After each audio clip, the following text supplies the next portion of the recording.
Dear students, welcome back to my channel. आज मैं आप सबके लिए नरेशन का पार्ट 2 लेकर आई हूँ। और जिन्होंने पार्ट 1 अभी तक नहीं देखा है तो प्लीज पहले पार्ट 1 देखें so that you people can easily understand part 2। Part 1 का लिंक मैं आपको डिस्क्रिप्शन में दे दूंगी। आज मैं आपको नरेशन के कुछ रूल्स के बारे में बताऊंगी। So let's begin to the video. Part 1 में मैंने आपको डायरेक्ट और इनडायरेक्ट नरेशन के बारे में बताया था। With the help of a sentence, I will clear you the concept of reported speech and reported verb. Here is a sentence. Ram said to Sham, comma, inverted comma begin, I am working hard. तो ये जो sentence मैंने लिखा है, इस sentence में हमारे पास reporting verb क्या रहेगा? राम सेड टू शाम हमारे पास रिपोर्टेड वर्ब है और आई एम वर्किंग हार्ड हमारे पास रिपोर्टेड स्पीच है। नेक्स्ट एक सेंटेंस है, राम टोल्ड शाम that he was working hard. तो सेंटेंस नंबर 1 जो मैंने पहले लिखा हुआ था वो हमारी डायरेक्ट स्पीच है। तो क्यों वो हमारी डायरेक्ट स्पीच है? Because reported speech is placed within the inverted commas. Reported speech जो है उसमें हमने किससे बिगिन किया है? इन्वर्टेड कॉमर्स से। Reported speech begin with a capital letter and reporting speech is separated from the reporting verb by a comma. तो second sentence में अगर आप देखते हैं तो no inverted commas are used, no comma is used to separate the reporting speech from the reporting verb, and the tense of the reporting verb is never changed. Pronoun and tense in the reported speech undergo a change. तो ये सारे rules किसके थे? Indirect speech के। तो अब हम बात करेंगे रूल्स की। तो rules for changing direct speech into indirect speech. तो following are the rules which will help you in changing the direct speech into indirect speech. तो सबसे पहला जो रूल होगा, rule number 1, if the reporting verb is in the present और future tense, अगर हमारी reporting verb जो है वो प्रेजेंट या फ्यूचर टेंस में होगी तो verb in the reported speech is not changed at all. तो रिपोर्टिंग स्पीच में हम लोग वर्ब को चेंज नहीं करेंगे। For example, in direct speech Neeta says I am studying, and indirect speech इसकी कन्वर्जन कैसे होगी? Neeta says that she is studying. तो यहाँ पे कोई भी चेंज नहीं हो रही है वर्ब में। After that, Seema will say, I am studying. तो indirect speech में कैसे conversion होगा? Seema will say that she is studying. Now we have rule number 2. When the tense of the reporting verb is past. पहले हमने बात की future और present की। अब हम बात कर रहे हैं किसकी? past tense की। The tense of the reported speech is changed as follows. तो कैसे changing होती है?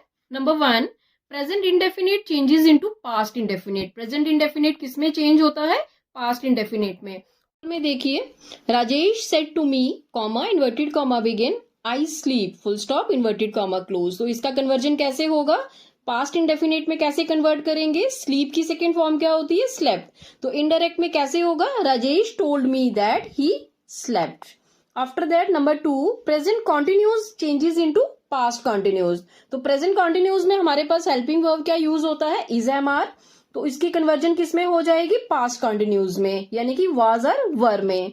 तो एग्जांपल देखिए, direct speech, Rakesh said to me, comma, inverted comma begin, I am going there. तो इनडायरेक्ट स्पीच में कन्वर्जन देखिए, Rakesh told me that he was going there. After that rule number 3, present perfect changes into past perfect. Present perfect किसमें change होता है? Past perfect में। तो यहां पे भी एग्जांपल देखिए, Ram said to Shyam, comma, inverted comma begin, has told a lie. तो कन्वर्जन कैसे होगा? इनडायरेक्ट स्पीच में Ram told Shyam that Rajesh had told a lie. तो after that present perfect continuous changes into past perfect continuous. तो प्रेजेंट परफेक्ट कॉन्टिन्यूज किसमें change होता है? Past perfect continuous में। तो एग्जाम्पल देखिए, in direct speech, Rajesh said to me, comma, inverted comma begin, I have been working very hard, full stop, inverted comma close. Indirect speech में conversion कैसे होगी? Said to का conversion told में, Rajesh told me that he had been working very hard. तो have been की conversion किस में हो गई? हैड बीन में, यानी कि प्रेजेंट परफेक्ट कॉन्टिन्यूज किस में चेंज हो गया? पास्ट परफेक्ट कॉन्टिन्यूज में। After that number 5, we have past indefinite changes into past perfect. Past indefinite की कन्वर्जन किस में होती है? परफेक्ट में। तो एग्जांपल देखेंगे, in direct speech, Reema said to Babita, comma, inverted comma begin, you did well, full stop, inverted comma close. तो indirect में कन्वर्जन देखिए, Reema told Babita that she had done well, तो डिड की कन्वर्जन किस में हो गई? हैड में। After that we have past continuous changes into past perfect continuous. तो पास्ट कॉन्टिन्यूस की कन्वर्जन होती है पास्ट परफेक्ट कॉन्टिन्यूस में। तो डायरेक्ट स्पीच में देखिए, Sarita said to Raj, comma inverted comma begin, I was playing tennis, full stop inverted comma close. तो indirect speech में वाज प्लेइंग की कन्वर्जन किस में हो जाएगी? हैड बीन प्लेइंग में। तो कैसे लिखेंगे?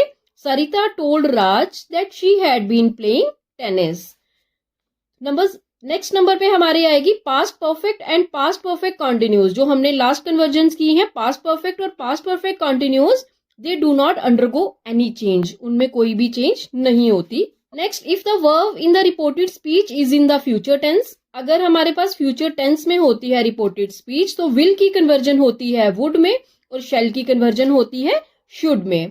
अब ये जो रूल मैंने आपको बताया, इसमें एक्सेप्शंस होती हैं। Tense of the reported speech remain unchanged. कुछ टाइम में ऐसा होता है, कुछ सेंटेंसेस में ऐसा होता है कि जिसमें रिपोर्टेड स्पीच जो होती है वो हमेशा अनचेंज्ड रहती है।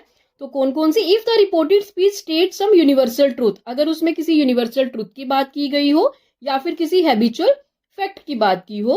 तो एग्जाम्पल से क्लियर करेंगे। डायरेक्ट स्पीच में he said, comma inverted comma begin, God rules and governs all things, full stop inverted comma close. तो ये एक यूनिवर्सल ट्रूथ है। तो इस पे कन्वर्जन कैसे होगी? He said that God rules and governs all things. So here we have discussed few rules of narration and others to be discussed in next video. तो आज के लिए इतना ही, मिलते हैं नरेशन के पार्ट 3 के साथ। Till then, goodbye, take care.